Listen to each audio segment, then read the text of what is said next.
네, 안녕하세요. 이번 테크톡에서 트라이 캐치에 대해서 발표를 하게 된 모던 애자일 6기 박준혁입니다. 그럼 바로 발표 시작하도록 하겠습니다.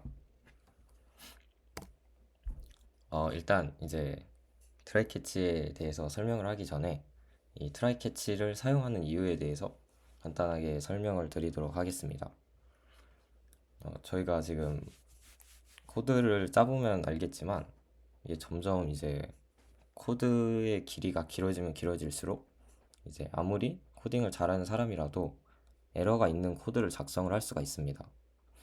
그리고 이 에러가 나는 이유에는 뭐 프로그래머의 실수 혹은 예상치 못한 유저의 행동, 잘못된 서버 응답 등 여러 가지 이유가 있겠죠.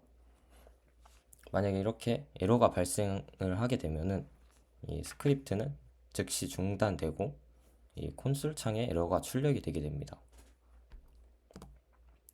근데 이제 스크립트가 죽고 에러가 콘솔 창에 출력이 되면은 이제 만약에 우리가 그냥 이렇게 웹사이트를 사용을 하고 있다가 갑자기 이런 하얀색 화면에 아무것도 뜨지 않는 이런 상황이 되면 어떻게 될까요? 이제 에러가 이제 콘솔 창에 뜨기 때문에 뭐 개발자 분들이라면 뭐 F12를 눌러서 그 에러를 확인을 하고 어떻게 해결할지 알겠지만 일반 사용자 입장에서는 갑자기 이렇게 아무것도 뜨지 않게 되면은 굉장히 당황스러울 겁니다. 뭐 아무런 알람창도 뜨지 않으니까요. 그래서 이제 이런 상황을 막기 위해서 트라이 캐치를 사용을 하게 됩니다. 이 트라이 캐치 문법을 사용하면은 스크립트가 죽는 걸 방지하고 에러를 잡아가지고 이제 다른 행동을 할 수 있게 해줍니다. 그럼 이제 트라이 캐치 문법에 대해서 설명하도록 하겠습니다. 이제 트라이 캐치 문법은 굉장히 간단합니다. 이 왼쪽에 보이시는 코드처럼 이제 트라이 하고 쓰고 그 다음에 코드 그 다음에 캐치 에러 한 다음에 그 아래에 이제 에러 핸들링 코드를 작성을 하게 됩니다. 그래서 이 트라이 캐치의 그 실행 이제 실행 과정을 보게 되면은 이제 첫 번째로 이 트라이 캐치 안에 이 코드가 실행이 되게 됩니다. 그 다음에 만약에 이제 두 번째로 에러가 없다면 트라이 안에 마지막 줄까지 실행이 되고 이 캐치 블록은 건너뛰게 됩니다. 근데 만약에 이 트라이 코드 안에 에러가 있게 된다면 이 그 코드의 실행이 중단이 되고 캐치 블록으로 제어 흐름이 넘어갑니다. 이 변수, 이 에러는 이제 무슨 일이 일어났는지에 대한 설명이 담긴 에러 객체를 포함하고 있습니다.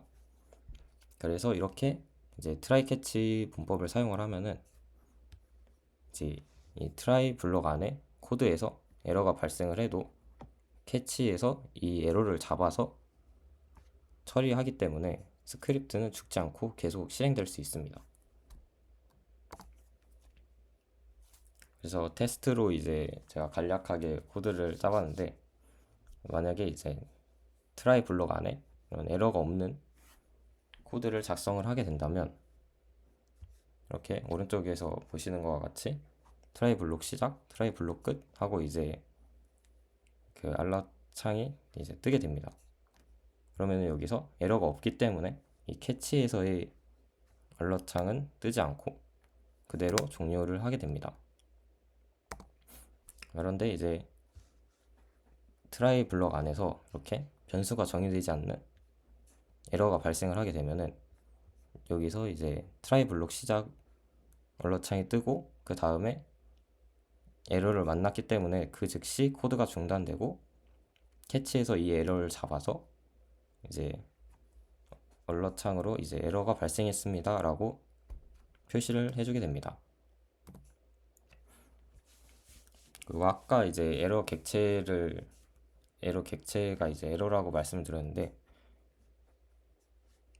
이 에러는 이제 사실 다른 이름을 써도 됩니다. 근데 이제 편의상 그냥 뭐 이 혹은 뭐 에러 이런 식으로 이제 이름을 보통 붙입니다.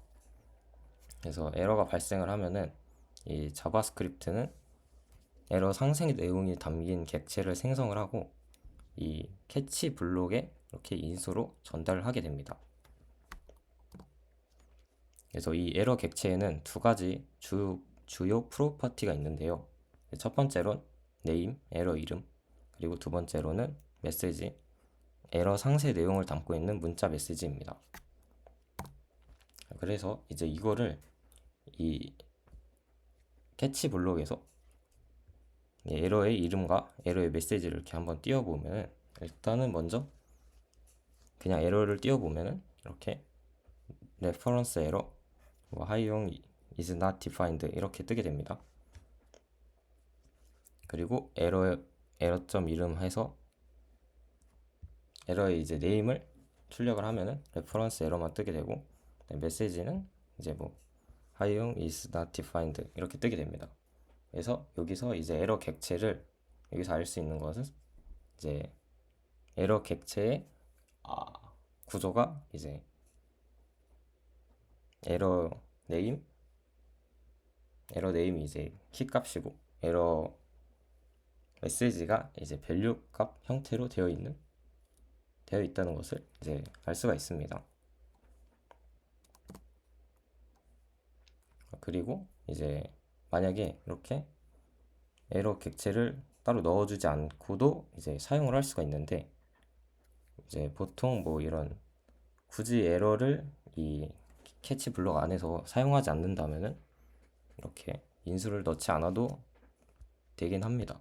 하지만 좀 더 이제 자세하게 에러 내용을 파악하기 위해서는 넣어주는 것이 좋을 것 같습니다. 그 다음으로는 이제 직접 에러를 만들어서 던지는 방법이 있는데요. 이 throw를 사용을 하면은 이렇게 에러를 직접 만들 수가 있습니다. 그래서 여기서 이제 보시면은 이 오브젝트 안에 네임이란 이제 키값이 없죠. 그렇기 때문에 이제 제가 임의로 신덱스 에러를 만들어서 이름 없음이라는 메시지를 넣어놨습니다. 그래서 이제 이 마지막 코드는 실행이 되지 않고 바로 캐치 블록으로 넘어가고요. 이 2에 이제 메시지가 이름 없음이기 때문에 이렇게 유저 에러 땡땡 이름 없음 이런 이제 알람창이 뜨게 됩니다. 그리고 이제 이 트라이 캐치에서 중요한 이제 에러 다시 던지기에 대해서 설명을 하도록 하겠습니다. 이제 아까 같은 경우에는 이제 신덱스 에러라고 제가 명시를 해줬잖아요. 이거는 제가 이제 신덱스 에러가 날 거를 이제 미리 알고 그렇게 에러를 던지게 된 건데 만약에 제가 이렇게 신덱스 에러에 대한 에러 핸들링만 한 상태에서 다른 이제 에러가 발생을 하게 된다면 이 에러에 대해서는 에러 핸들링을 하지 못하게 되겠죠. 이제 그렇게 되면은 이 캐치가 모든 에러를 잡는 것이 아니기 때문에 이 트라이 캐치를 쓰는 의미가 조금 없어질 수가 있습니다. 그래서 이제 모든 에러를 핸들링하기 위해서 이 에러 다시 던지기를 사용을 하는데 되게 간단합니다. 그냥 이렇게 뭐 에러 네임이 신덱스 에러일 때는 이런 에러를 뜨게 했는데 만약에 제가 이렇게 임의로 잡지 않는 그런 에러에 대해서는 나머지 에러에 대해서는 그냥 이렇게 그냥 그대로 에러를 띄워주게 되는 겁니다. 이것이 이제 에러 다시 던지기입니다. 그리고 이제 트라이 캐치에서 트라이 캐치만 사용을 하는 게 아니라 파이널리라는 것도 사용을 할 수가 있는데 파이널리는 트라이 캐치 할 때 에러가 있든 없든 무조건 실행되는 이제 문법입니다. 그래서 왼쪽 코드처럼 에러가 없는 코드여도 이렇게 무조건 실행이 되게 되고요.